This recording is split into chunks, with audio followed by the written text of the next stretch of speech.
হ্যাঁ করে।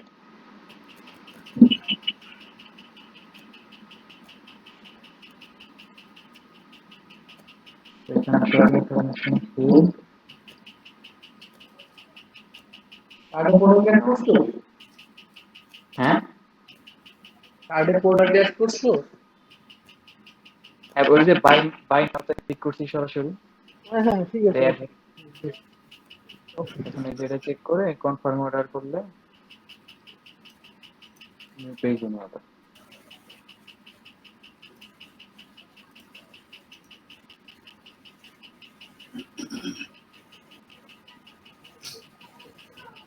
বিকাশ পেমেন্ট দাও। বিকাশ পেমেন্ট আচ্ছা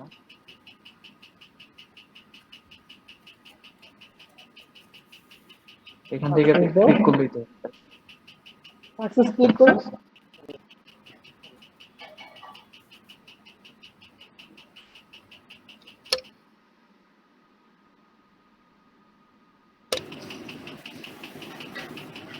আচ্ছা লাইভের সাইটে ওই পেমেন্ট সাকসেসে একটা কনফার্মেশন গুলো ওর পেজে যখন ওটিপি দিচ্ছে তখনই ও বলে দিচ্ছে থ্যাংকিং মানে ইউর পেমেন্ট ইজ কমপ্লিটেড, দেন ও হলো যে ওর গেটওয়ে থেকে আমার গেটওয়েতে পাস করে দেবে। আর আপনি যদি আবার একটা সাকসেস মেসেজ দেখাইতে চান সেটা আমরা দেখাইতে পারি, সমস্যা নেই। ওটা তো দেখানো ভালো, কারণ সে তো বুঝলোই না যে আসলে অর্ডারটা প্লেস হলো কিনা। ঠিক আছে, তো একটা সাকসেস দেখাই দিলাম আমরা যে সাকসেস। সিম্পল একটা পেজ করে অর্ডার করে দেন, বিশেষ কোনো রিকোয়ারমেন্ট নাই। ওখানে হয়তো ট্র্যাকিং কোডটা থাকবে আর এই একটা ডিটেইলস কয় টাকা পেড করছে এটা ওই তো কয় টাকা পে করছে, কত টাকা পে করছে এটাই, আর ট্রানজাকশন আইডি, অর্ডার আইডি, এই তো অর্ডার নাম্বার। ট্র্যাকিং এর জন্য ইয়া থাকবে না? হ্যাঁ ট্র্যাকিং এর জন্য ট্র্যাকিং কোড তো আমরা ব্যাকএন্ডে অটো জেনারেট করতেছি, মানে ওইটা পাঠিয়ে দিব। ফ্রন্ট এন্ডে প্রিন্ট করার কোনো অপশন নাই? না না, কাস্টমার যাও, কাস্টমার ড্যাশবোর্ডে যাও খালি। ও আচ্ছা, অ্যাকাউন্ট সিস্টেমে করে তাহলে আর লাগছে না, কিন্তু এজ এ গেস্ট যদি করে তাহলে সেক্ষেত্রে ওই ট্র্যাকিং কোডটা দরকার হয়।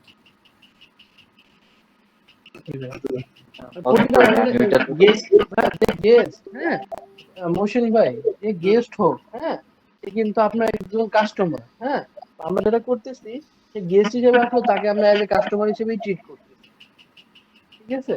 মানে কুকিটা ধরে কুকিটা না, তাকে আমরা ডাটা ইউজার হিসেবে সেভ করতেছি, এবং পরবর্তী সে যদি আবারও অর্ডার আসে করতে আসে তাকে আমরা বুঝে নিই যে সে আগের ইউজার ছিল, তাকে ওভাবে আমরা লগইন করে দিচ্ছি। মানে অটো অ্যাকাউন্ট হ্যাঁ অটো অ্যাকাউন্ট হয়ে যাচ্ছে। সেক্ষেত্রে তো আসলে ইমেল গুলো বাউন্স হবে প্রচুর। না ইমেল বাউন্স হবে না ভাই, মানে ইমেল রং হলেই তো বাউন্স হবে। ইমেল রং হবেই না, কারণ আপনি তো ফোন নাম্বার দিচ্ছেন ভাই। আচ্ছা ফোন নাম্বার, ও আচ্ছা ফোন নাম্বারও অ্যাকাউন্ট ক্রিয়েট হবে, ইমেলও অ্যাকাউন্ট ক্রিয়েট হবে, তাই তো? হ্যাঁ ভাইয়া। আচ্ছা তাহলে সিস্টেম ভালো। এই তো ভাইয়া, এই তো ছিল আমাদের। কিন্তু পরবর্তীতে গেস্ট আসলো, আয়শা ভাবলো যে আমার অর্ডারটার কি অবস্থা, সেক্ষেত্রে মনে হয় অপশন নাই, থাকবে কি? ট্র্যাকিং অপশন আছে তো ভাইয়া, ট্র্যাকিং অপশন আছে তো আমাদের এখানে, ট্র্যাকিং একটা মেনুই তো আছে ওখান থেকে। তো সে এখন হলো যে ট্র্যাকিং অপশন থেকে তো সেই কোডটা দিয়ে সে যখন এখানে আসবে তখন তো সে ওখানে দেখবে যে তার ওইটা আছে ওখানে কাস্টমার ড্যাশবোর্ড, ওখানে ক্লিক করে তো সে তার অর্ডার লিস্ট পেয়ে যাবে। আচ্ছা দ্বিতীয়ত এই কোড নাম্বার নিচের লিংকটা দেখেন তো তাহলে কি অবস্থা। নিচের লিংকটা হচ্ছে দাও, ওই চেক অর্ডারে উঠে কোড নাম্বার নাও, নিয়ে দেখাই দাও। ট্র্যাক কোডটা দিলে ট্র্যাকের অপশন আছে। এখন কাজ করতেছি কিনা একটু দেখেন। তোমাকে যে জন্য ফোন দিলাম ভাইয়া, কি বলে টোটাল এই শরীফের কাছে টোটাল কয় টাকা পাবা তুমি? হ্যাঁ হ্যাঁ পেন্ডিং, ধরেন আমরা তো ব্যাক এন্ডে থেকে আমরা ধরলাম যে 17,000 টোটাল কত ছিল? ওই অপশন 5টা আছে, প্রসেস আছে, অন অন ওয়ে, ডেলিভার, তার 5টা অপশন আছে আমাদের। হ্যাঁ হ্যাঁ চলবে চলবে। ওকে মৌসুম ভাই এখন আমি বলবো আপনি আচ্ছা ফুল ঠিক আছে চেক আউট ঠিক আছে প্রসেসটা ফুল চেক করেন, কোনো ক্যালকুলেশন যদি ভুল দেখা যায়, ভুল না থাকে তাহলে আমরা লাইভেরটা অ্যাড করে দিব, দেন আপনি 10 টাকা একটা ট্রানজাকশন করলেই আপনারটা লাইভ হয়ে যাবে। আপনারা কয়েকবার চেক করছেন তো? আমি আবার কালকে গিয়ে অফিসে গিয়ে চেক করবো আর কি বাকিটা। হ্যাঁ আমরাও তো চেক করছি ভাই, ডেভেলপমেন্ট ফেজ তো চেক করতেই আছে গা। তারপর মানে আপনার চোখে বেশি ধরা পড়ে আমার খুঁটিনাটি জিনিসপত্রগুলা, এটা লাইভে আপনার ওখানে চোখে বেশি বেশি ধরে। মানে এটা হ্যাঁ লাইভে লাইভে বুঝতে হবে। আগামীকাল দেখবো, দেখার পরে আমি হ্যাঁ কালকে হয়তো পেমেন্ট যদি করতে পারি তাহলে আপনারা রিয়েল ডোমেইনে নিয়ে যাবেন আর কি সাইটটা। আমরা হয়তো হ্যালো নতুন ঠিক একটা আছে হোস্টিং নিব ইয়াতে হ্যাঁ বিডি আচ্ছা অ্যাক্সেস, তোমাকে প্রথমে ওটা অ্যাডভান্স দিয়ে কত নিয়ে যাবো। দিয়েছিল? ওকে বিবিএস নিয়ে নেবেন। হ্যাঁ বিডিএক্স নিলেই ভালো হবে। অ্যাডভান্স কত ভাই দিয়েছিল? বিডিআইএক্স আমি একটা প্রবলেম পাইছি অ্যাডভান্স দিয়েছিল রিসেন্টলি, 25,000, আপনি পরে দিল হচ্ছে কি বলবো, 10,000 এখন বিডিআইএক্স নিবেন 17,000। কিনা আমি বলি। রিসেন্টলি যে প্রবলেমটা পাইছি, ওরা মাঝখানে সার্ভার বন্ধ করে দেয়, হ্যাঁ মানে মাঝে মাঝে আচ্ছা হুটহাট আচ্ছা, হ্যাঁ হ্যাঁ সার্ভার হ্যাঁ, অফ থাকে। হ্যাঁ তো ওদের সাথে কমিউনিকেশন বললে বলে যে ওদের সমস্যা নাই, আবার আচ্ছা ওরা আচ্ছা ঠিক আছে বুঝতে পেরেছি। কত 25 24 ঘন্টা তারপর পর হচ্ছে ওটা অ্যাক্টিভ হয়ে যায়, এরকম 3 কিছুদিন তারপর আমি 10 ফেস আর বাকি করতেছিলাম। 17, এই তো। হ্যাঁ আমরা যখন ঠিক মেসেজ আছে দিছিলাম এই ব্যাপারে, ওরা বলে যে না এটা তাদের এন্ডে কোনো সমস্যা না, কিন্তু পরবর্তীতে সিস্টেম একাই রান হয়ে যায়, তাদের সমস্যা নাই কিন্তু সিস্টেম একা রান হয়ে যায়।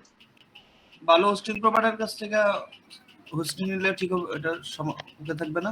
আমার কাছে মনে হয় ভাই আপনি ডিজিটাল ওশনটা দেখতে পারেন, বা এটাতে একটু ভালো হয়, এইসব নেটওয়ার্ক ইস্যু আমি পাই না তাহলে আর কি আমরা দেখছি আর কারণ কি। ডিজিটাল ওশনে কি লোকেশন তো তাহলে ইন্ডিয়া নিতে হবে, বাংলাদেশ তো মনে নাই। Singapore, Singapore. সিঙ্গাপুর আছে, ইন্ডিয়া আছে, দুইটাই আছে।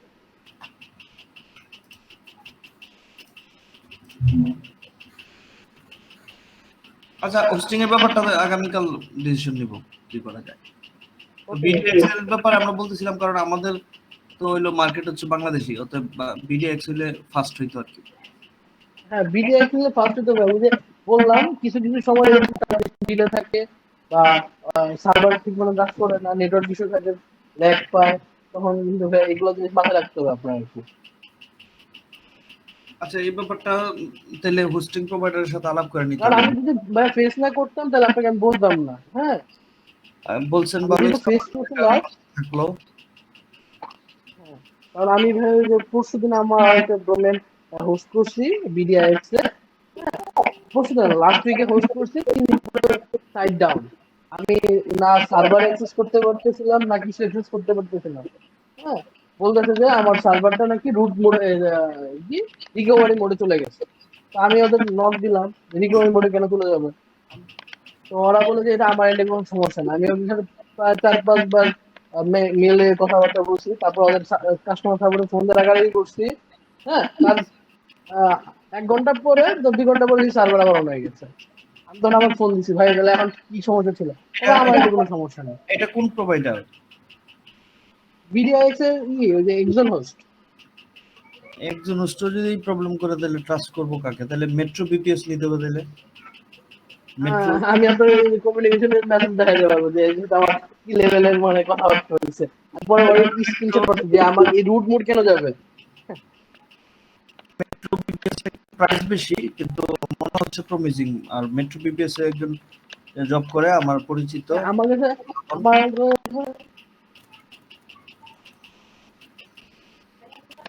দেখি আচ্ছা এটার ব্যাপারে হোস্টিং এর ব্যাপারে কালকে আরেকটা জিনিস বলে রাখি ভাইয়া, যে আপনি আমাকে কোনো লং টার্ম প্ল্যানের আগে আপনি যদি কোনোটা বিশ্বাস না করতে পারেন, আমার মনে হয় 1 মান্থ প্যাকেজ রান করা বেটার।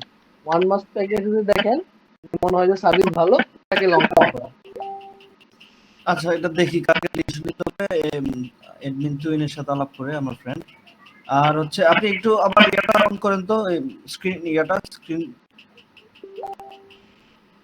স্ক্রিনশট অন করেন। হ্যাঁ স্ক্রিন শেয়ার করেন তো আবার।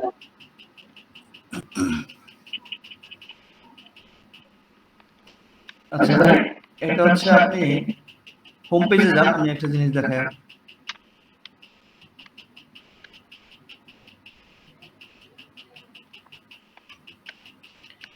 এখানে যে 4টা ব্লক আছে, laptop finder, raise a complaint, তারপর হচ্ছে অনলাইন সাপোর্ট, সার্ভিস সেন্টার, এগুলোতে কিছু মানে ডেডিকেটেড পেজ থাকলে আমাদের মতো করে ইনফরমেশন দিতে পারলাম। এইটা আর হচ্ছে কন্টাক্ট আছে, কোনো কন্টাক্ট ফর্ম নাই, ফর্ম থাকা তো জরুরি যেন ওরা আমাদেরকে ইমেল করতে পারে।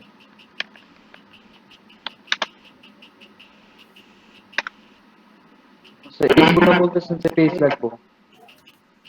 হ্যাঁ, এগুলো আমি স্ক্রিনটা দেখতে পাচ্ছি না, পেজ নাই এখন, এগুলো তো একটা করে পেজ। খালি দুটো অফ করে অন করবো, আমি স্ক্রিনটা দেখতে পাচ্ছি না।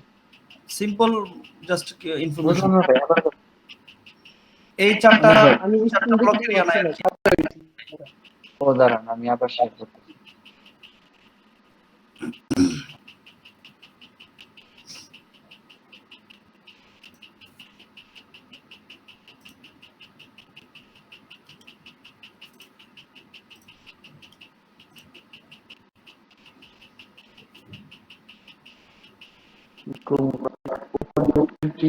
দিয়ে ঝামেলা করে রাখছি, আগে শুনে রাখছি।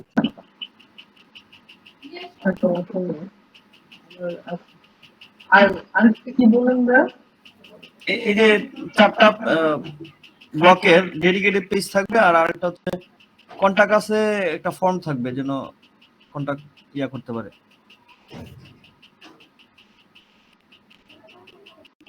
আমাদের সাথে যেন ইমেইলে যোগাযোগ করতে পারে আর কি। যে চারটা পেজ চাইতেছে। হ্যাঁ, এটা পেজ নাই, আর হচ্ছে কন্টাক্ট আছেও, জাস্ট টেক্সট দেওয়া আর কি, কোনো ফর্ম নাই।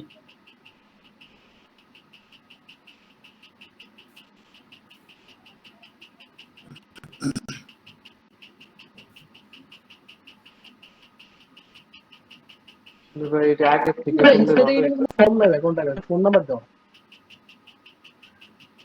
আমরা কি ফর্ম রাখবো? কিন্তু ইনস্টা থেকে তো কোনো ফর্ম নাই ভাইয়া, বুঝছেন ভাই? হুম। আমি ইনস্টাটা দেখলাম, ওদের ওখানে কিন্তু কোনো ফর্ম নেই, জাস্ট খালি আউটলেটের নাম